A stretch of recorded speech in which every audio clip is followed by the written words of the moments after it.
नमस्कार, आपकी अदालतमध्ये तुमचं स्वागत आहे. आपकी अदालतमध्ये आज आपण बोलणार आहोत क्रिकेटबद्दल. क्रिकेटचं एक सोनेरी सत्य हे आहे की आता आपल्या देशामध्ये क्रिकेट काही एलिट घरांचा, मोठ्या शहरांचा खेळ राहिलेला नाहीये. छोट्या शहरातील लोक, सामान्य कुटुंबातील मुलं क्रिकेटच्या मैदानात उतरले आहेत. त्यांनी आपल्या फलंदाजीने, गोलंदाजीने कौशल्य दाखवले आहे. आज आपकी अदालतमध्ये आपण क्रिकेटच्या जगातील एका अशाच उभारणाऱ्या ताऱ्यावर खटला चालवणार आहोत. Indian cricket star Mohammad Kaif Aapki Adalat मध्ये हजर व्हा.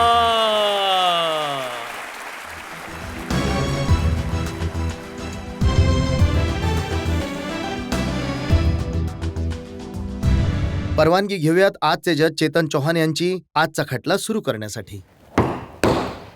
आजची कारवाई सुरू करण्यात यावी. तर खटला सुरू होत आहे. आपकी अदालतमध्ये पहिला आरोप मोहम्मद कैफ यांच्यावर. आपकी अदालत मध्ये क्रिकेट स्टार मोहम्मद कैफ यांच्यावर आरोप आहे की हे खोडकर आहेत. मोहम्मद कैफ, तुमच्याबद्दल ऐकलंय की लहानपणापासूनच तुम्ही जितके भोळे साधे सरळ दिसता तितकेच बॉम्बच्या गोळ्यासारखे आहात, इतकेच खोडकर आहात. इतकं तर कदाचित तुम्हाला जी इन्फॉर्मेशन मिळाली आहे, मला वाटतं इतकी नाहीये, परंतु जे आजकालचे एव्हरेज मुलं असतात त्यांच्यापेक्षा कमी खोडकर आहे. तुम्ही क्रिकेट कमी आणि पतंग उडवण्यात जास्त वेळ घालवायचात. एक आवड होती लहानपणी, जितकं मी ज्या एरियामध्ये तिथलं असं कल्चर आणि वातावरण होतं, की माझे फ्रेंड्स होते, त्यांचं उठणं-बसणं बरोबर होतं, की तुम्ही जेव्हा कधी तुम्हाला फ्री टाईम मिळायचा, तुम्ही तुम्ही त्यामध्ये वेळ घालवता. परंतु जास्त करून मी इलाहाबादमध्ये आपल्या जे असतं ना, चाइल्डहूड जास्त मी घालवलं नाहीये मी. साधारण 12 वर्षाचा असताना कानपूरला, तिथे साधारण मी 8 वर्ष होतो. कोचिंग सेंटरमध्ये तिथे मी क्रिकेट कोचिंग घेतलं मी तिथे. जेव्हा कधी फ्री टाईम मिळाला, माझी एक आवड होती. इनफॅक्ट अजूनही उडवतो मी जेव्हा कधी टाईम मिळतो. तर माणूस एन्जॉय करतो सर, तर माझी आवड तर करतो अजूनसुद्धा. तुम्ही म्हणताय की तुम्ही क्रिकेटच्या हॉस्टेलमध्ये गेलात, कानपूरला गेलात. मी ऐकलंय तिथे तुम्ही खूप खोड्या करायचात. एक दिवस तुम्ही भूत बनून कुकला घाबरवलं. नाही, एक खूप मुलं होते तिथे, 25-30 मुलं होती जी सोबत, त्यांच्या सिस्टम असतं की तुम्ही मॉर्निंगमध्ये एकत्र उठायचं, ट्रेनिंग करायचं. मग तुम्ही इकडे स्कूलमध्ये टायमिंग असतं, तुम्ही बाहेर जाता स्कूलिंग करण्यासाठी, मग लंच असतो. एक शेड्यूल बनतो, त्यामध्ये तुम्हाला फॉलो तुम्ही करावं हे लागतं. सांगा मला, भूत कसे बनला होतात? भूत बनलो होतो. एक माझा भाऊ गेला होता इंग्लंडला, तिथून एक मास्क घेऊन आला होता. तर तो आम्ही एकदा ट्राय केलं होतं लोकांच्यावर, तर ती खूप नंतरची गोष्ट. सुरुवातीला मी, जे आमची मुलं होती बरोबर, त्यांच्यावर ट्राय केलं. मग आणि जिथे आम्ही लोक राहायचो तिथे जवळच खूप लाईट जायची रात्री. तर अंधार असायचा तिथे. असं एक वातावरण बनायचं की तुम्हाला म्हणजे ट्राय करू शकता ह्या सगळ्या गोष्टी. तर एकदा ट्राय केलं तर खूप सीरियस झालं होतं ते. सकाळी उठून मला म्हणाले की हे काम योग्य नाहीये. काय झालं? कुक बेशुद्ध पडले होते का घाबरून? हो. ते ॲक्चुअली थोडं बेशुद्ध नाही, थोडंसं ते रूम सोडून पळून गेले कुठेतरी, बाहेर गेटपाशी गेले आणि गेटकीपरला म्हणाले, की कदाचित काहीतरी आहे कॅन्टीनमध्ये. कोणीतरी दिसलं मला, एक म्हातारा माणूस होता कोणीतरी. अ, तर तो त्यांना घेऊन आला चौकीदाराला. मग त्याने कदाचित तिथे रिसर्च केला असेल, तर त्याला काही मिळालं नाही. तर सकाळी मात्र लोकांनी सांगितलं, की हे सगळं असं झालं. तर हे असं छोटं इन्सिडेंट होत असतात पण तिथे. अजून सुद्धा तुम्ही अशा काही खोड्या करता का ड्रेसिंग रूममध्ये? आता आता इतकं नाही. आधी कदाचित असं माझं, असं म्हणू शकतो, की माइंड जास्त डायव्हर्ट होत असायचं, की हे सगळ्या मी गोष्टींमध्ये जास्त. ऐकलंय की परंतु आता तुम्ही आणि हरभजन सिंग दोघे मिळून खूप खोड्या काढता ड्रेसिंग रूममध्ये. संधी मिळते तेव्हा करतो, असं काही नाही. परंतु परंतु जास्त तर आमच्याबरोबर लोक खेळले आहेत. जसं हरभजन सिंग आहे, युवराज आहे, सहवाग आहे, सगळेजण. आम्ही सगळेजण खूप वर्षापासून एकत्र खेळतोय. तर एक चांगलं युनिट बनलं आहे. एक चांगलं अंडरस्टँडिंग झालं आपापसात. तर करतो जेव्हा संधी मिळते तेव्हा. कैफ, तुम्हाला जेव्हा पहिल्यांदा बॅट दिली होती तुमच्या वडिलांनी, तेव्हा ते म्हणाले होते की याची जी व्हॅल्यू आहे ती लक्षात ठेव. माझ्या मते मी खूप लकी होतो, ज्या प्रकारे मला पेरेंट्स माझ्याकडे जसं लक्ष दिलं आणि ते फ्रीडम दिलं मला खेळण्यासाठी. माझ्या मते आजकालचे पॅरेंट्स इतकं कदाचित अलाऊ नाही करणार आपल्या मुलांना. तर माझे वडीलसुद्धा खेळले होते क्रिकेट, खूप रणजी ट्रॉफी खेळले आहेत साधारण. यूपीसाठी आणि रेल्वेसाठी खूप वर्ष खेळले. तर त्यांचंसुद्धा एक आमच्या फॅमिलीमध्ये होतं, की माझे मोठे भाऊ 2 होते, जे त्यांच्याबरोबर बाहेर जायचो क्रिकेट खेळण्यासाठी आणि ट्रेनिंग घ्यायला त्यांच्याकडनं. तर एक आवड ते होती कुठेतरी असं लहानपणापासूनच. म्हणाले की जेव्हा हा कैफ लहान होता तेव्हा क्रिकेटचं नुसतं नाव ऐकून सुद्धा याचे डोळे चमकायचे. सुरुवातीला नाही. सुरुवातीला मी कधी इंटरेस्ट नाही घेतला क्रिकेटमध्ये. परंतु असं वातावरण होतं घरातलं, की इच्छा नसताना सुद्धा तुम्ही स्लोली इन्व्हॉल्व होता त्यामध्ये, की तुम्ही माझे भाऊ खेळायचे. तर मला फिल्डिंगला केली, चला बॉल पिकअप करा किंवा थोडी कर ग्राउंडवरती. बॅटिंग कधी नव्हती मिळत. केवळ ते खेळायचे, मी बॉल फील्ड करून त्यांना परत करायचो आणि मग कधी थ्रो केला त्यांच्याकडे. तर बेसिकली असं होतं तिथून मग इंटरेस्ट वाढला जेव्हा अकॅडमीला गेलो तिथे कोचिंग घेतली. मग तिथून हॉस्टेलमधून सिलेक्शन झालं. तर तिथून एक असा एक रूट मिळाला की मला की तिथून मी एक स्वतःला आणि हे खरं आहे एक का, की पहिल्यांदा तुम्हाला इंटरनॅशनल क्रिकेटमध्ये संधी मिळावी यासाठी मोहम्मद अझरुद्दीनने तुमची खूप मदत केली होती. तिथे त्यांनी तुमचं नाव पुढे केलं होतं? अजू भाईने सुद्धा खूप मदत केली होती मग सुरुवातीला. तर परंतु मेन हे असतं की तुम्ही तुमचं स्वतःचं टॅलेंट कसं करत असता. तुम्ही स्वतःला संधी मिळत असेल तर तुम्ही ते कसे त्याला ग्रॅब करता किंवा परफॉर्म करता. माझ्या मते तुम्हाला सपोर्ट गरजेचा असतो. परंतु ओव्हरऑल पाहिलं तर मला काही रिग्रेट नाहीये. परंतु सपोर्टबद्दल जर बोलायचं तर यूपीमधून एखादा प्लेयर येत असेल, तर इंडियासाठी खेळत असेल आणि मी भरपूर सुनील गावस्कर मग कित्येकदा हा प्रश्न उचलत राहिले, की कसं सिलेक्शन झालं कैफचं? नाही हे आपलं सुद्धा ऑब्व्हियसली ग्रेट प्लेयर आहेत ते. आपल्या काळातील ते आणि जे यावर माझी काही कमेंट नाहीये. जे काही त्यांना वाटत असेल त्यांचे व्ह्यूज दिलेत.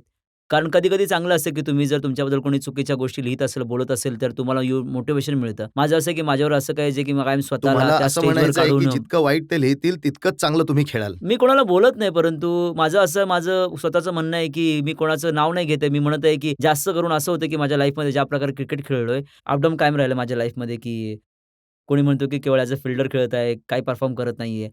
कधी म्हणतात चांगलं खेळत आहे, तर तुम्हाला योग्य संधी मिळत नाहीये. परंतु जे माझ्या लाईफमध्ये जे तुम्ही प्रोफेशनल स्पोर्ट्समन आहात, तर ॲथलीट आहात, तर तुम्हाला सगळ्या तुम्ही गोष्टी म्हणताय, की कराव्या लागतात. अप येत राहिले. पण जर सिलेक्शन प्रोसेस पाहिली तर कायमच असं राहिलंय जसं एक कारमध्ये स्टेपनी असते. कधी सौरभ गांगुली हटले तर त्यांच्या जागी तुम्ही खेळलात. सचिन तेंडुलकरला दुखापत झाली तर त्यांच्या जागी तुम्ही खेळलात. युवराजला दुखापत झाली तुम्ही एक स्टॉप गॅप अरेंजमेंट स्टेपनी जशी असते तसा तुमचा वापर झालाय. माझ्या मते 5 वर्षापासून मी इंटरनॅशनल क्रिकेट खेळत आहे आणि आता केवळ मी 8 टेस्ट मॅच खेळलोय आणि 8 मॅचमध्ये मी सुरुवातीला 3 खेळलो होतो श्रीलंकेच्या विरुद्ध आणि एक साऊथ आफ्रिकेच्या विरोधात खेळलो होतो. मग मध्ये खूप मोठा गॅप झाला होता. मग मी कमबॅक केला. मग आता ऑस्ट्रेलियाच्या विरुद्ध मला संधी मिळाली 1-2, 2-3 सुद्धा मग तिथून मग मला रेस्ट करावी लागली. संधी नाही मिळाली वारंवार. तर म्हणजे तुम्ही ॲज अ प्लेयर तुम्हाला वाटतं, की तुम्हाला वारंवार संधी मिळाली स्वतःला सिद्ध करण्याची. कारण जर तुम्हाला वाटतं, की तुमच्यामध्ये टॅलेंट आहे किंवा तुम्हाला सिलेक्टर्स विचार करत असेल, की प्लेयर आहे याच्यामध्ये टॅलेंट आहे, तर तुम्हाला 5-6 संधी द्याल सलग. मग त्याच्यानंतर जज कराल, की त्याने परफॉर्म केलंय की नाही की माझ्या मते तर कुठल्याही प्लेयरला मलाच नाही, कुठल्याही प्लेयरला माझे इतकं सोपं नसतं, की तुम्ही प्रत्येक मॅचनंतर त्याला आत-बाहेर करत आहात, तर ती थोडीशी इन्सिक्युरिटी राहते माइंडमध्ये. परंतु तुम्ही 6व्या-7व्या नंबरवर खेळता ती तर सेफ जागा आहे ज्यामध्ये येऊन केवळ मारायचंय. कमी ओव्हर उरलेले असतात. मी वन डे बद्दल बोलतोय. हां, तर गेम असा आहे, की टीम गेम आहे, तर तुम्हाला प्रत्येक सिच्युएशनमध्ये ज्या प्रकारे तुमची टीम डिमांड करते, त्याप्रमाणे तुम्हाला खेळावं लागतं. तर माझ्यामध्ये खूप साऱ्या अशा संधी आहेत, की जेव्हा मला 5 ओव्हर मिळाले बॅटिंग करण्यासाठी आणि जाऊन केवळ तुम्हाला पहिल्या बॉलपासून रन बनवायचे होते आणि तुम्ही कधी-कधी खराब शॉट खेळून आउट होऊन जाता. कारण तुमची टीमची सिच्युएशन अशी होती, की तुम्हाला लवकर बनवायचे असतात रन. तर माझ्या मते की ठीक आहे, मीच नाही तर अनेक सुद्धा कंट्रीचे प्लेयर आहेत, जे ह्या पोझिशनमध्ये बॅटिंग करतात. परंतु हा टीमचा गेम आहे, तर जे टीम मॅनेजमेंट सांगते, की तुम्हाला या नंबरवर बॅटिंग करायला पाठवत आहोत, तर तुम्ही जाऊन फक्त परफॉर्म करायचं तुम्हाला. तर तुमचं हेच असतं, की तुम्ही एफर्ट्स पूर्ण लावत असता. माझं असतं, की हे होण्यासाठी एफर्ट्स लावले आहेत, की कधी सक्सेस झालं, कधी नाही झालं. हे लाईफमध्ये चालत राहतं. जी पाकिस्तानमध्ये सीरीज झाली होती काही दिवसांपूर्वी, त्यामध्ये तर तुम्ही पूर्णपणे फेल झालात. तुम्ही तर काहीच रन नाही बनवू शकलात. नाही तुम्ही बघा आपला 11 प्लेयर्स खेळत असतात. त्याच्यामध्ये केवळ 3-4 प्लेयर्स असतात जे जे त्या दिवशी चांगले खेळतात. तर हे लाईफमध्ये चालूच असतं. कधी तुम्ही स्कोर कराल, नाही कराल. परंतु जास्त इम्पोर्टंट गोष्ट माझ्यासाठी ही होती, की तिथे सीरीज जिंकणं आणि जो सगळ्यांना जॉब मिळाला होता, की जे प्लेयर्स आहेत, ज्या प्रकारे तिथे खेळले, माझ्या मते ओव्हरऑल ॲज अ तुम्ही प्लेयर बोलाल, तर खूप आनंद आहे आम्ही तिकडे जिंकून आलो. परफॉर्मन्सचा अपडाऊन होतच असतो. माझ्या मते जे ओव्हरऑल एका वर्षाचा जो परफॉर्मन्स पाहिला, तर मी चांगलं परफॉर्म केलं आहे. वन डेमध्ये मी पण स्टार्टिंग बघाल तर पाकिस्तानच्या टीममध्ये काय झालं, की शोएब अख्तरच्या बॉलिंगला घाबरलात का? का तिथलं वातावरण वातावरण बघून तुम्ही घाबरलात? नाही घाबरलो नाही काही. कधी-कधी तुम्ही खेळता बॉल असा, की हा गेम असा आहे, की तुम्ही एक खराब शॉट मारता आणि तुम्हाला बाहेर जावं लागतं. तर हा गेम असा आहे थोडा, कधी परफेक्ट होत नाही या गेममध्ये. कायम तुम्ही नवीन गोष्टी मग शिकत तुम्हाला असता दुःख आणि नाही मग झालं का, की ज्यामध्ये सगळे यंगस्टर्स परफॉर्म करतायत? नाही, दुःख म्हणजे आता आम्ही लोक जिंकत आहोत. जसं मी म्हणालो, की तुम्हाला ही सीरीज जिंकण्याचा जो आनंद असतो, तो माझ्यामध्ये खूप इम्पोर्टंट आहे तो. ज्या प्रकारे आपल्या प्लेयर्स तिथे परफॉर्म केलं सगळ्यांनी. एक टीम एफर्ट्स होतं आणि जे आपलं युनिट होतं फील्डिंगमध्ये, जो आपण एफर्ट लावला, बॉलर्सला बॅक केलं, त्यानंतर मग चांगली बॅटिंग केली एवढी. तर ॲज अ प्लेयर मला खूप आनंद आहे, की आम्ही तिथे जिंकून आलो. परफॉर्मन्स अपडाऊन होत असतं. मला तर त्यामध्ये काही प्रॉब्लेम नाही. परंतु ज्या प्रकारे आपण लोकं खेळलो तिकडे, चॅम्पियन होऊन आलो. टेस्ट मॅचनंतर कमबॅक करणं माझ्यामध्ये खूप असं म्हटलं जातं कॅप्टनला, कोचला आणि कॅफ, ही प्लेयर्सला. गोष्ट खरी आहे का, की जेव्हा तुम्ही खेळता, मैदानात उतरता, तेव्हा तुमची आई जी आहे सतत प्रार्थना करत असते, की याला जरा ऑब्व्हियसली प्रार्थना करत असतील. मला नाही माहीत मी तर काय तिथे खेळत असतो. परंतु अ, अ, आता थोडा रिलॅक्स झालोय घरामध्ये, की लोक येऊन बघतात मॅच आणि असं कधी नव्हतं होत. आधी खूप मी खूप ऐकलंय, की खूप तुमचे टेन्समध्ये. फादर यामुळे मॅच बघत नव्हते, की ते तुम्हाला आउट होताना बघू शकत आधी नव्हते. खूप टेन्स होते. आधी खूप जर आउट झालो तर संध्याकाळी मला फोन करायचे, मी की कुठेतरी आणि वाचले, की एकदा इंडिया हरत होती आणि तुम्ही बॅटिंग करायला आलात, तर ते देवदास फिल्म बघायला निघून गेले. नाही ती खूप आधीची गोष्ट आहे. ती त्यांना वाटलं, की टीम तर हारली आहे, तर आता नवीन मुलगा आहे, 20 वर्षांचा आहे आता, 19वी वन डे मॅच खेळत आहे, तर त्यासाठी खूप मोठं काम आहे ते चेस करणं. तर ते म्हणाले, की "ठीक आहे, चला गप्पा मारून येऊयात." एकदा झालं असं ते, की आम्ही लोकं सुद्धा तेव्हा मी लॉर्ड्सची गोष्ट आहे ती माझ्या मते तर. इतकं त्यांनी एक्स्पेक्ट नाही केलं, की ते आपल्या मुलाकडनं, की तो स्कोर करेल तर तुमच्या ते. खेळाच्या टेक्निक्सविषयी आरोप आमच्याकडे खूप सारे प्रश्न आहेत, परंतु एका ब्रेकसाठी थांबूयात आणि ब्रेकनंतर जेव्हा परत येऊ, तेव्हा मोहम्मद कैफवर जनतेच्या खटल्याचा आणखी एक भाग.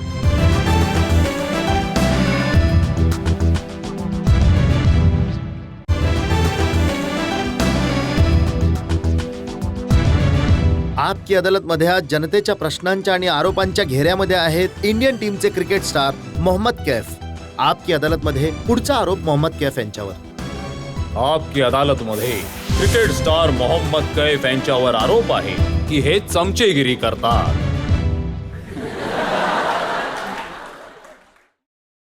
तुमचे जे साथी आहेत क्रिकेटचे ते सांगतात, की सगळ्यात जास्त चमचेगिरी ग्रेग चॅपलची जर कोणी करत असेल तर मोहम्मद कैफ करतात. कोणी सांगितलं तुम्हाला? नाही हा गेम असा आहे, की तुम्ही चमचेगिरी जो वर्ड म्हणत आहात, मी शुअर नाही की किती खरं आहे आणि यामध्ये किती सत्य आहे. परंतु या गेममध्ये जर तुम्हाला खूप काळ सर्व्हाईव्ह करायचं असेल, तर तुमच्या स्वतःमध्ये ताकद असली पाहिजे. जर तुम्ही सपोर्ट तुम्हाला चला मिळत असेल कोणाचा तरी, परंतु तुम्हाला जेव्हा ग्राउंडवर असं तुम्हाला कोणाचा सपोर्ट नसतो, तुमचे पॅरेंट्स नसतात, तुमचे कोच नसतात, तुमचे तुमचे टीचर नसतात, तुम्ही स्वतः असता आणि बॉल फेस करत असता. तर तिथे ज्यामध्ये टॅलेंट असतं, टॅलेंट जे असतं, जे तुम्हाला तिथं दाखवावं लागतं. तर मोकळं मैदान आहे, जो परफॉर्म करतो तो वर येतो. ही गोष्ट खरी आहे का, की झिम्बाब्वेमध्ये वाटत होतं ग्रेग चॅपल यांना तुम्हाला खेळवावं आणि याच गोष्टीमुळे सौरभ गांगुली त्यावेळी कॅप्टन होते, त्यांच्याशी मतभेद झाले आणि सौरभ गांगुलीने इन्सिस्ट केलं, की युवराज यांना खेळवावं. तुमचा परफॉर्मन्स चांगला असताना सुद्धा तुम्हाला नाही खेळवलं? नाही, फॉर्म तर होता माझ्या मते. हा टीम मॅनेजमेंटचा डिसिजन होता, जो त्यांना वाटत होतं. बेस्ट साइड काय असेल 11 जे आणि टीमच्या अगेन्स्ट कुठला प्लेयर चांगला परफॉर्म करू शकतो त्या त्या बॉलर्सच्या अगेन्स्ट. तर त्यांचा स्वतःचा मुद्दा होता, जो त्यांचा डिसिजन होता. माझं काम तर तुम्ही ॲज अ प्लेयर बेस्ट मी हेच म्हणू शकतो, की तुम्ही फक्त परफॉर्म करा, जे काही संधी मिळेल तेव्हा. जेव्हा तिथे जाऊन तुम्ही तुमचं 100% आणि परफॉर्म करा. सिंपल थिअरी आहे लाईफमध्ये तुम्ही अपॉर्च्युनिटी ग्रॅब करा आणि बाकी जे त्यांचं काम आहे ते त्यांना करू द्या. त्यांना वाटतं की मला रेस्ट करावी, या मॅचनंतर खेळावं, तर डिसिजन आहे त्यांचं. परंतु माझं स्वतःचं म्हणणं आहे, की जेव्हा कधी संधी मिळेल तुम्ही त्यासाठी ही तयार गोष्ट राहा. खरी आहे, की सौरभ गांगुलींची पटत नव्हतं, त्यांच्यामुळेच टीमच्या कधी आत, कधी बाहेर असायचा? नाही असं काही नाहीये. हे हे माहीत नाही कदाचित मीडियाचा जरा जास्तच रोल असतो यामध्ये आजकाल जे इंडियन्स ट्रेडिशनल झालंय मीडियाचं, की ते थोडं मसाला न्यूज या प्रकारे तुम्ही बोलता जसं ते जास्त शोधतात. जी खरी गोष्ट आहे जी जरा कमीच बाहेर येते लोकांच्या समोर परंतु अ, अ, आम्ही लोकं सुरुवातीला जेव्हा ॲज अ न्यूकमर आलो होतो, मी, युवराज आणि अनेक प्लेयर्स होते, ज्यांनी सौरभ गांगुलीने जेव्हा आम्ही लोकं अप-डाऊन लाईफमध्ये होतो, तेव्हा परफॉर्म करत नाही. कधी बॅड पॅच येतो. परंतु त्यावेळी खूप सपोर्ट मिळाला. Saurabh Ganguly as a captain, कोचने इतकं सपोर्ट केलं, की आम्हा लोकांना सांगितलं, की तुम्ही चांगले प्लेयर्स आहात, टीमसाठी चांगलं काम करा. तुम्ही संधी मिळतच राहील. आपला गेम खेळत राहा तुम्ही. तर जेव्हा त्यांनी जितकी चांगली कॅप्टन्सी केली इंडियासाठी, माझ्या मते सगळ्यांना माहिती आहे, की त्यांचा जो रेकॉर्ड्स आहे. तर आणि सपोर्टसुद्धा इतका केलाय आम्हा लोकांना, जे आम्ही आहोत, की आम्ही लोकं माझ्या मते हे म्हणणं चुकीचं नाही ठरणार, की त्यांनी आम्हाला बनवलंय. पण आजकाल हे सुद्धा ऐकतो मी, की राहुल द्रविडची तुम्ही खूप चमचेगिरी करता. ते तुम्हाला खूप सपोर्ट करतात. कोच, कॅप्टन आणि द्रविड अच्छा 3 नावं आली आतापर्यंत. पुढे जर कोणी अजून आलं, तर त्यांची नावं सुद्धा जोडली जाईल. काही हरकत नाही. सचिनला सुद्धा फिट ठेवता तुम्ही बरंच. प्रयत्न असतो माझा करायला थोडासा. जनतेमधून विचारा ज्या लोकांना प्रश्न विचारायचे आहेत. मला कैफ बाईला हा प्रश्न विचारायचा आहे की ते लॉर्ड्सवाले कैफ साहेब कुठे गेले. समोर बसलाय तुमच्या. पण ती गोष्ट दिसून येत नाहीये. नाही, ती येईल इन्शाअल्लाह. प्रयत्न पूर्ण करता तुम्ही. ती इनिंग अशी असते की तुम्ही ऑब्व्हियसली बघायला चांगलं वाटतं की तुम्ही जशी सिच्युएशन होती आमच्या टीममध्ये तुम्ही कमबॅक करणं आणि मॅच जिंकणं. आणि मी सुद्धा मॅच खेळलो नव्हतं. पहिली फायनल मॅच होती माहिती इंडियासाठी. तर माझ्या मते होतं की अशी गोष्ट प्रत्येक वेळी म्हणजे प्रत्येक मॅच प्रत्येक 10 महिन्यानंतर येऊ शकत नाही. भरपूर अशी इनिंग असते की तुम्ही केवळ माझ्या मते मला माहीत नाही सुद्धा की पुढची इनिंग मी कधी खेळेन. तर ते पण तुम्ही अशी तर इनिंग नाही खेळणार जशी पेशावरमध्ये खेळला होता 12 बॉलमध्ये 8 रन. जर मी 8 रन बनवत असेल, दोन्ही 100 बनवत असेल तर मला काही फरक पडत नाही. माझी टीम जिंकत असेल तर ॲज अ प्लेयर मला काही नाही. तुमच्या कॅप्टन्सीमध्ये युपीने रणजी ट्रॉफी जिंकली आहे. तर जर टीम मॅनेजमेंट हा निर्णय घेते की फ्युचरमध्ये तुम्हाला कॅप्टन बनवण्याचा, तर तुम्ही रेडी आहात का? खूप विचारा प्रश्न विचारला. आधी विचारायला हवा होता हा. नाही माझ्या मते अ, मी लकी होतो की ज्या प्रकारे माझी टीम यावेळी खेळली आणि ऑब्व्हियसली 72 इयर्समध्ये फर्स्ट टाईम चॅम्पियन झाले. तर क्रिकेटसाठी चांगलं आहे. लोकं रेड करत असतील यूपीच्या प्लेयरसुद्धा जे या लेव्हलवर खेळू शकतात. आणि अनेक प्लेयर्स येत आहे सुद्धा. तुम्ही 3 प्लेयर्स खेळत आहेत आणि आणखीन सुद्धा यंग्स प्लेयर्स आहेत जे अंडर 19 मध्ये खेळत आहे आणि यावेळी त्यांनी चांगला परफॉर्म केलाय. जर तुम्ही कॅप्टन बनलात म्हणजे तुम्हाला जर कॅप्टन्सीची ऑफर मिळाली तर त्या संदर्भात तुम्ही काय कराल? म्हणजे तुम्ही रेडी आहात का त्यासाठी? म्हणजे नाही, तुम्ही चॅलेंज घ्याल का? सध्या माझी तर जागाच सिक्युअर नाही आहे टेस्ट क्रिकेटमध्ये. तर मग कसं सर पण तुमच्या कॅप्टन्सीच्या अंडर युपीच्या टीमने एक हिस्ट्री रचली आहे जे की म्हणजे कोणी आशा केली नव्हती अजिबात. कारण जी मुंबई रणजी टीम होती तेच खेळत असायचे खूप चांगले. पण युपीने खरंच एक हिस्ट्री रचली. तर त्यामुळे मी तुम्हाला हा प्रश्न विचारलाय.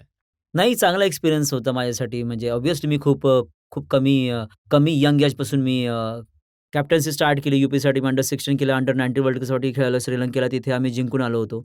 त्याच्यानंतर मी रणजी केली. मी देवदर इंडियासाठी खेळलो. चांगला एक्सपिरियन्स आहे चांगला लीडरशिपचा. परंतु माझ्यासाठी अवघड असेल की आता कोणी विचारलं की तुम्ही कॅप्टन व्हाल का इंडियासाठी? माझ्या मते नंतरची गोष्ट आहे. परंतु जो फोकस असेल की येणाऱ्या सीरीजमध्ये चांगलं खेळवण्याआधी माझं हे एम असेल की टेस्ट मॅचमध्ये आपली जागा सिक्युअर करावी परफॉर्म करून.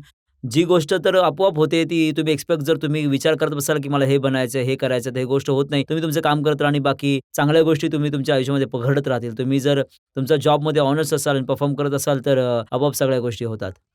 मला हे विचारायचं आहे की तुम्ही जो गेम खेळता, कुठेही जाऊन एखादी टेस्ट मॅच किंवा वन डे खेळता आणि हा जो कॉन्ट्रोव्हर्शियल इश्यू असतो between the coach and the captain and between the players, याचा कुठलाही सायकोलॉजिकल किंवा निगेटिव्ह परिणाम जेव्हा तुम्ही पिचवर असता तेव्हा त्यावर होतो का? माझ्या मते तुम्ही खूप चांगला प्रश्न विचारला तुम्ही. नक्कीच होतो.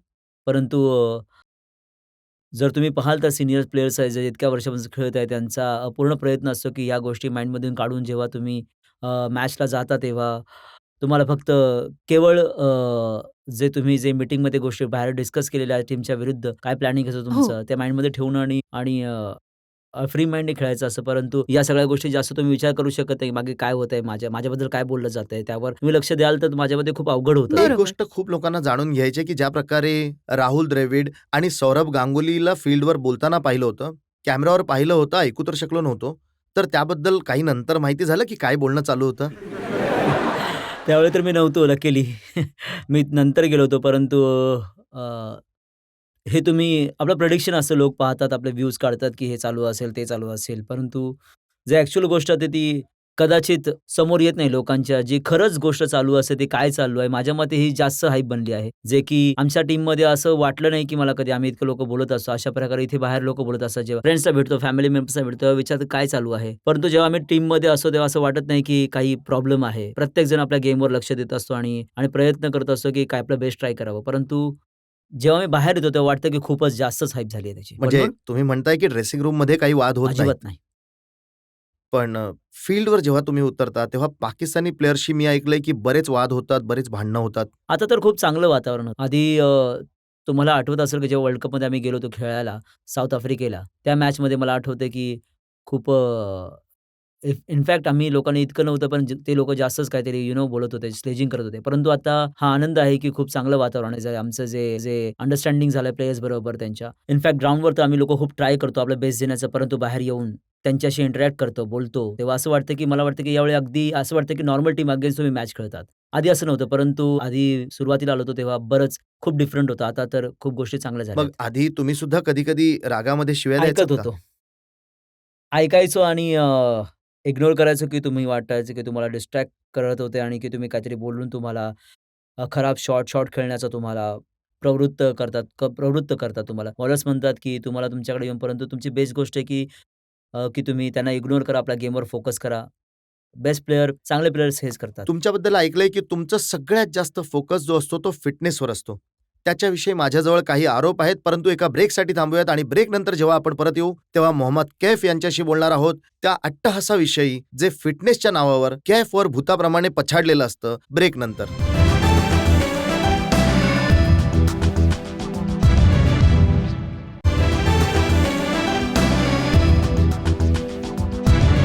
आपकी अदालतमध्ये आज आपण जनतेच्या बाजूने खटला चालवत आहोत मोहम्मद कैफ यांच्यावर. आपकी अदालतमध्ये पुढचा आरोप मोहम्मद कैफ यांच्यावर.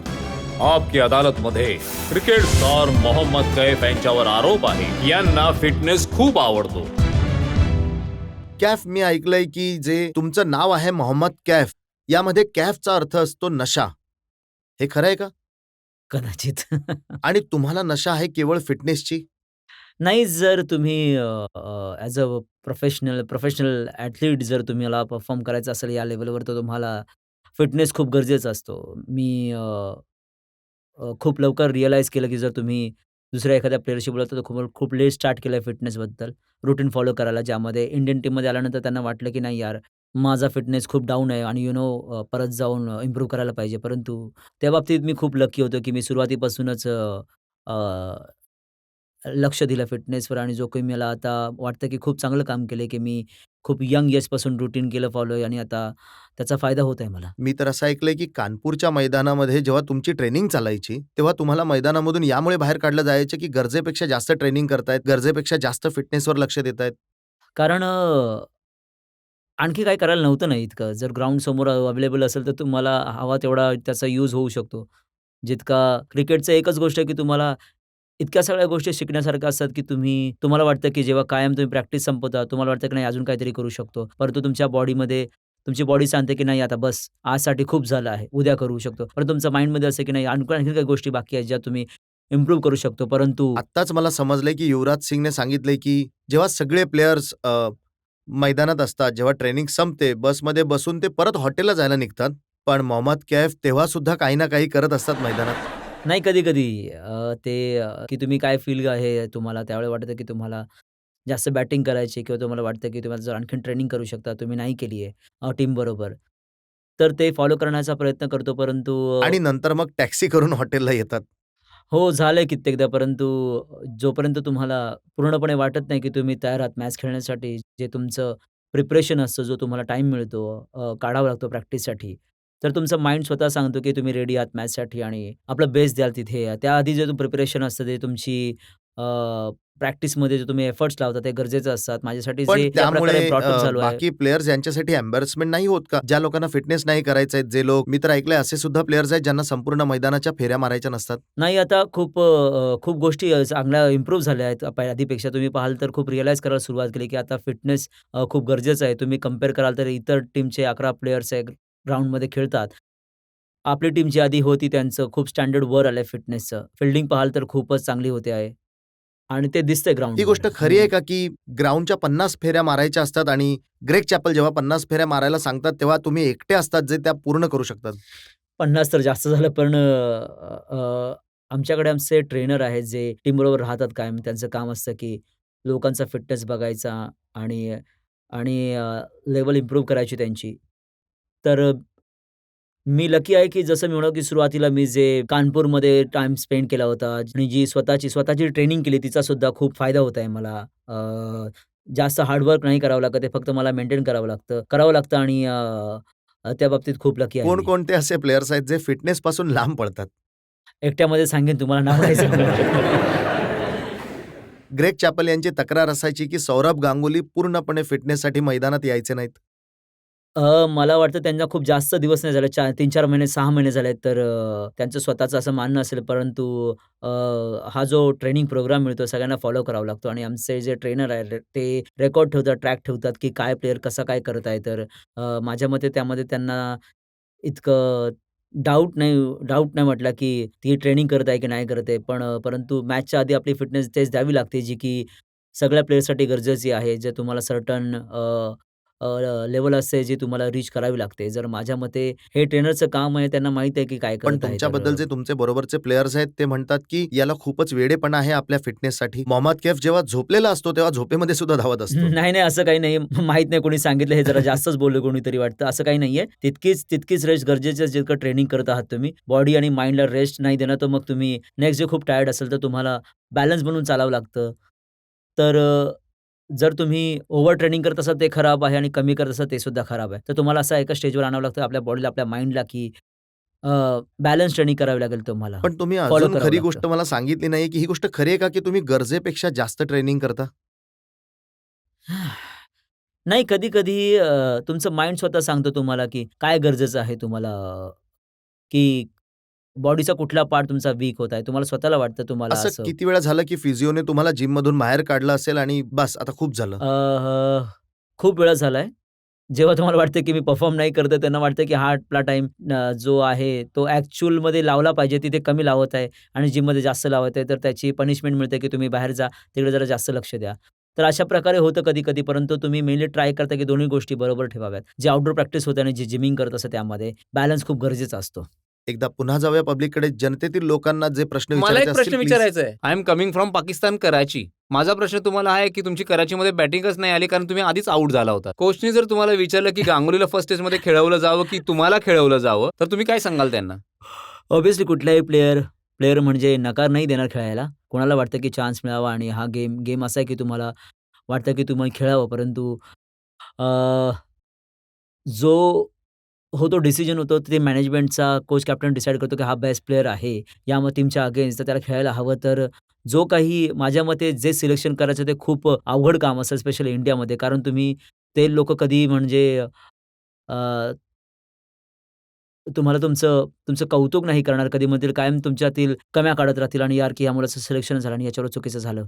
हे बोलणं खूप सोपं आहे. परंतु माझ्या प्रकारे जे काम करत आहे आता अ, अ, सिलेक्टर्स आणि कॅप्टन कोच जे मिळून जे आता जी काही टीम बनवत आहेत, ती तुम्ही बघा की 1-2 वर्षामध्ये खूप वेगळी टीम दिसेल. माझ्या मते त्यांचा जॉब आहे. त्यांना माहीत आहे त्यांना काय करत आहेत आणि तुम्हाला जे सांगितलं जातं की तुम्ही खेळत असाल as a player simple theory ठेवता की आता काय होत आहे मागे, कोणाचं सिलेक्शन व्हायला पाहिजे, नाही व्हायला पाहिजे. तुम्ही सोडून फक्त गेमवर लक्ष द्या, की जर तुम्हाला संधी मिळाली तर तुम्ही रेडी आहात की नाही आहात. यासाठी काय प्रिपरेशन करायचं ते तुम्ही तयारी करत आहात की नाही करत आहात. बाकी कॅफ कित्येकदा असं झालंय की तुम्ही चांगले रन बनवले, तुम्ही फिल्डिंग चांगली केली, तुम्ही खूप चांगला परफॉर्मन्स केलाय, पण तरी सुद्धा तुम्हाला ड्रॉप केलं गेलं. तुम्हाला वाटलं का की तुमच्याबरोबर इनजस्टिस झालाय कधी? तुम्ही फील करता कधी-कधी तुम्हाला वाटतं, की यार तुम्हाला आणखीन संधी मिळायला हवी. आपलं जे तुमचं टॅलेंट आहे, जे एबिलिटी आहे तुमच्याकडे आहे, तुमचा फॉर्म लागलेला आहे. मेन गोष्ट आहे, की तुमचा फॉर्म चालू असेल, तर तुम्हाला वाटतं, की तुमच्या मॅचेस मिळाव्या लागेल सलग. मला आठवतं, की पाकिस्तान, ऑस्ट्रेलिया आली होती आपल्याकडे. अनेक प्लेयर्सने इतकं चांगलं परफॉर्म केलं नव्हतं. परंतु माझ्यासाठी लकीली मी कमबॅक केला होता. त्यामधले 50 केले होते आणि आणि मग बांगलादेशला मॅचेस नाही मिळाले मला खेळायला. परंतु जे होते ना फॉर्म प्लेयरचं, की एकदा तुम्ही चांगलं फील करता, चांगल्या बॉलर्सला फेस करता तुम्ही, तर तुम्हाला वाटतं, की तुम्ही सलग मॅचेस खेळत राहावे स्वतःला सेटल करायला टीममध्ये आणि अ, अ, आपली जी स्ट्रेंथ वाढवण्यासाठी जी बॅटिंग तुम्ही करत आहात, जे फील करता त्याचा फील वाढवण्यासाठी, कॉन्फिडन्स लेव्हल वाढवण्यासाठी तुम्हाला मॅचेस मिळणं गरजेचं आहे त्यावेळेवर. फॉर्म जेव्हा चालू असतं तेव्हा. तेव्हा ते गरजेचं असतं, की प्रत्येक प्लेयरसाठी फॉर्म जेव्हा निघून गेला, तर माझ्या मते तुम्हाला जास्त मॅचेस मिळाव्यात. कोण आहे जो तुम्हाला ड्रॉप करून टाकतो? कोण काढून टाकतो तुम्हाला? जाणून घ्यायची ही गोष्ट मला. माझा तुम्हाला प्रश्न आहे की इंडिया कायम फिल्डिंगमध्ये वीक राहिली आहे आणि कदाचित चेतन चौहानजी सुद्धा हे मान्य करतील. तुम्ही म्हणजे फिल्डिंग स्किल्सला इतकं जास्त डेव्हलप केलं, तर काय प्रेरणा होती तुमची इंडियासारख्या देशामध्ये? तुमचा आवाज चांगला आहे. तुम्ही इथे असायला हवं.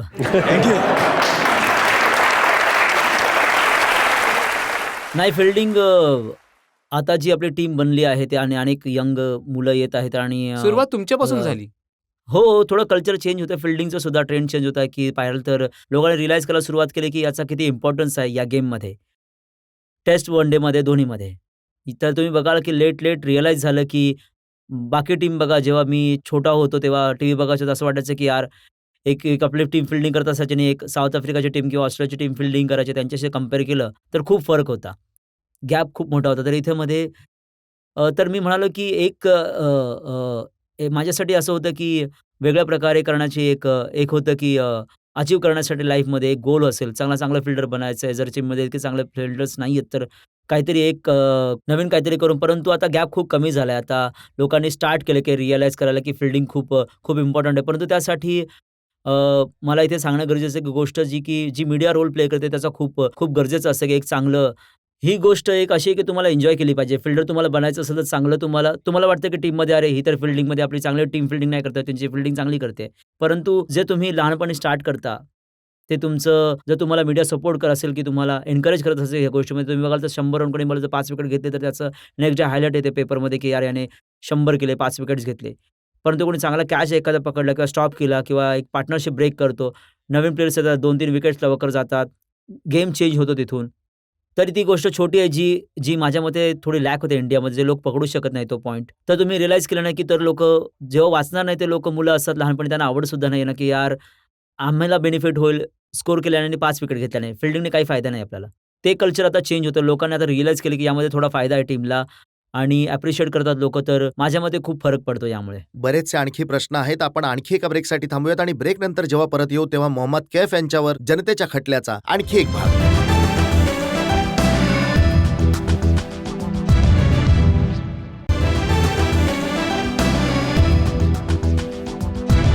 आपकी अदालत मध्ये आज जनतेच्या बाजूने खटला चालवत आहोत मोहम्मद कैफ यांच्यावर. आपकी अदालत मध्ये पुढचा आरोप मोहम्मद कैफ यांच्यावर. आपकी अदालतमध्ये क्रिकेट स्टार मोहम्मद कैफ यांच्यावर आरोप आहे की हे ॲरोगंट झाले आहेत.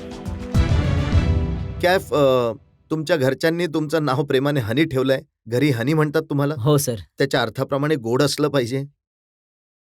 पण मी ऐकलंय की कैफ कधी कुणाशी गोड बोलत नाहीत. तुम्हाला वाटलं का आतापर्यंत? किती वेळ बसून मी तुमच्याबरोबर? तुम्हाला वाटलं आतापर्यंत? मी एक उदाहरण तुम्हाला सांगतो. मी एक शिव कंपनीने तुम्हाला ब्रँड अँबॅसेडर बनवलं होतं आणि हिमायतनगरमध्ये बोलावलं होतं. खूप सारे लोक तिथे उपस्थित होते आणि सगळे कंपनीवाल्यांना वाटत होतं की कमीत कमी एकदा तरी हसावं कैफने. नाही ते मला आठवत नाही कुठली गोष्ट आहे, पण खूप वर्षापूर्वीची गोष्ट कदाचित.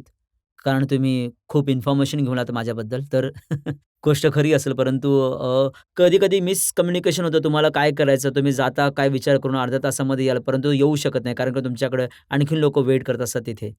तर कदाचित असा इन्सिडेंट झाला असेल, की मला म्हटलं, की मला जायचंय परंतु माझी मीटिंग आहे, टीमची मीटिंग आहे, तर इतकं इंटरॅक्ट करू शकणार नाही. ऑब्व्हियसली इंडिव्हिज्युअली लोकांना वाटतं, की इंटरव्ह्यू करावे किंवा येऊन बोलावं. ते खूप कधी-कधी अवघड असतं, की तुम्हाला आणखी जे काही कामं असतात, ते एकीकडे तर खूप ॲडमिरेशन मिळतं. लोक कौतुक करतात, टाळ्या वाजवतात. परंतु कधी-कधी असं सुद्धा होतं की जेव्हा रन्स नाही बनत तेव्हा लोक नाराज सुद्धा होतात. हे तर लाईफ तर अशी चालते म्हणजे तुम्हाला एक्सेप्ट करावं लागेल. Specially as a professional sportsman हे तर एक पॅकेज मिळतं तुमच्यावर येतं, राग की येतो का तुम्हाला? इलाहाबादमध्ये लोकांनी तुमच्या घरावरच हल्ला केला होता. नाही ते खूप जास्त झालं होतं. माझ्या मते तर प्लेयर्स जर तुम्ही हा एक गेम आहे. जर तुम्ही प्रत्येक वेळी वाटत असेल, की प्रत्येक तुम्हाला सक्सेस मिळेल आणि प्रत्येक वेळी मॅच जिंकेल इंडिया, तर असं होणं अवघड आहे. तुम्ही कितीही चांगली टीम बनवली, इनफॅक्ट ऑस्ट्रेलियाची टीम बघा, ती खूप मोठी टीम होती त्यांची. परंतु ते सुद्धा 1-2 मॅचमध्ये हारतात. तर त्यावेळी आमचा थोडा टाईम खराब चालू होता. परंतु आम्ही कमबॅक केलं. वर्ल्ड कप पाहाल जी मॅच आम्ही सुरुवातीला 1-2 हारलो होतो. परंतु त्यानंतर आम्ही फायनलपर्यंत पोहोचलो. तर खूप मुलांनी मेहनत घेतली होती खूप त्यांनी मग राग येतो का कधी जेव्हा अशा प्रकारच्या घोषणा लागतात? दुःख होतं. राग येऊन काय करणार तुम्ही? राग येऊन थोडी ना तुम्ही त्याला ज्याने मारलं त्याला पकडण्याला थोडी जाणार आहे. तुम्ही म्हणाल की थोडं इतकं एफर्ट्स लावत आहात, की तुम्ही इतकी मेहनत करता. तुम्हाला वाटतं की इंडियासाठी चांगलं करावं, टीम जिंकावी आणि जर तुमचे एफर्ट्स ॲप्रिशिएट केले नसेल कोणी, तर तुम्ही दुःख होतं की तुम्ही तुमच्या मेहनत करत टीमच्या एका आहात तर. प्लेयरने मला सांगितलं की कैफला सगळ्यात जास्त राग तेव्हा येतो जेव्हा मुली म्हणतात कैफ भाई.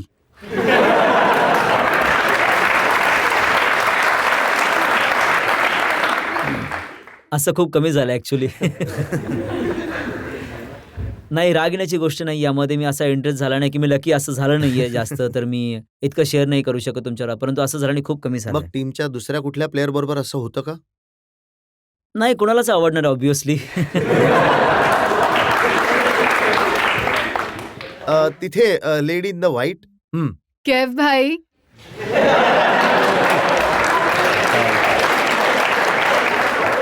तशी मी अनमॅरिड आहे अजून, ऑप्शन ओपन आहेत. काय तशी मी अनमॅरिड आहे, ऑप्शन अजून ओपन आहे. कैफ भाई सचिनजी जर खूप काळापर्यंत चांगले नाही खेळले तर त्यांच्यावर इतकं हायलाइट नाही करत मीडिया. तुम्ही जर एक मॅच सुद्धा खेळला नाही तर मीडिया इतकं चर्चा करतं, असं काय? तुमच्यावर मीडियाचं इतकं प्रेम काय? नाही, ऑब्व्हियसली सचिन ज्या प्रकारे त्यांचा रेकॉर्ड राहिला आहे, तर ते त्यांच्यासारखा प्लेअर मिळणं खूप अवघड आहे. जे त्यांनी 16 वर्ष 17 वर्ष क्रिकेट खेळत आहे आणि इतके तुमच्यासारखा रेकॉर्ड्स. प्लेअर मिळणं सुद्धा खूप अवघड आहे कैफ भाई.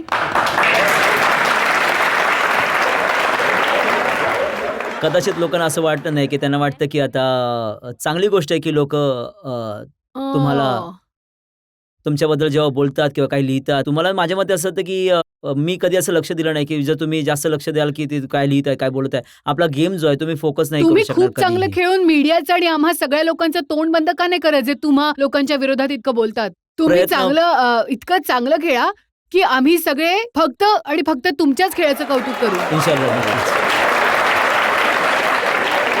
कैफ, आम्ही जनतेच्या बाजूने इतके आरोप लावले, इतके सारे प्रश्न विचारले. आपण एका ब्रेकसाठी थांबूयात आणि ब्रेक नंतर जेव्हा परत येऊया तेव्हा ऐकूयात former test cricketer Chetan Chauhan यांचा निर्णय मोहम्मद कैफ यांच्या खटल्यावर. ब्रेक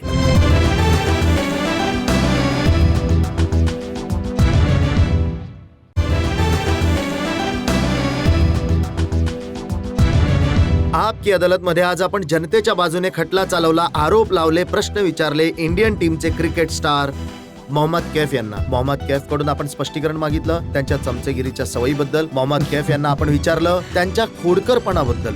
मोहम्मद कैफ यांना आपण त्यांच्या परफॉर्मन्स बद्दल प्रश्न विचारले. आता वेळ आहे आजच्या कारवाईवर. आजचे जज former test cricketer Chetan Chauhan यांच्या निर्णयाची. मोहम्मद कैफ, तुम्ही स्वतःचा बचाव खूप चांगल्या प्रकारे केलात आणि उत्तर खूपच कौशल्याने दिलीत. तुम्ही देशासाठी खूप चांगले डाव खेळले आहात. खेळप्रेमी आणि देशाला तुमच्याकडून खूप जास्त अपेक्षा आहेत. त्यामुळे माझा एकच सल्ला आहे की आपल्या बॅटिंगमध्ये कन्सिस्टन्सी घेऊन यावी, ज्यामुळे भारतीय टीममध्ये तुमची जागा पक्की होईल. Thank you so much.